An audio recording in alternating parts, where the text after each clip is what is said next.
The armed forces of Ukraine continued to successfully destroy the Iran-made kamikaze drones. Anti-aircraft missile forces have shot down a Russian Air Force Su-25 attack aircraft in the sky over the Mykolaiv region, and the Ukrainian Air Force have destroyed another 5 unmanned aerial vehicles of various types. These are the latest successes of the Ukrainian army in the sky. However, the Russian invaders continue to use the sky for their own purposes. З метою ведення розвідки In order to conduct reconnaissance, adjust fire attacks and strikes at the civilian infrastructure, the enemy made more than 50 launches of the unmanned aerial vehicles, in particular the Iranian-made Hisa Shahed 136. In the south of Ukraine, the successes of the Ukrainian defenders have amounted to 4 destroyed ammunition depots, a barge, 77 Russian soldiers, 6 tanks, 5 howitzers and 14 armored vehicles.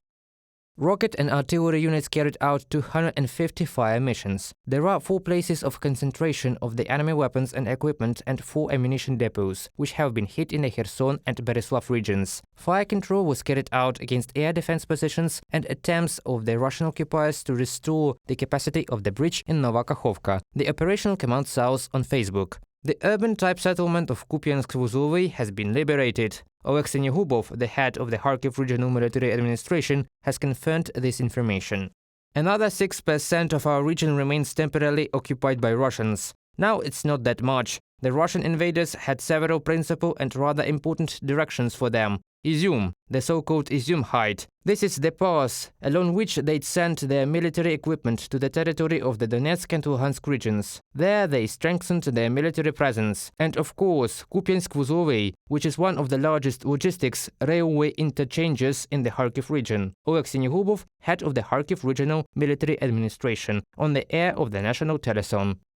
In addition to the fact that Putin has announced a partial mobilization in Russia, the Russian occupiers are trying to organize the forced mobilization of the Ukrainian citizens in the temporarily occupied territories. The number of the Russian army in Ukraine is being reduced daily by several hundred soldiers. He made a strategic mistake invading Ukraine. We've seen the Ukrainians continue to push back against the Russian offensive, and I think he didn't anticipate the strength of reaction from the free world.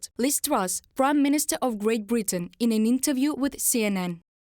Since the beginning of the full-scale invasion of Ukraine, about 58,000 Russian troops have been eliminated. Reported by Pavel Shtermach, Yulia Bil, UATV News.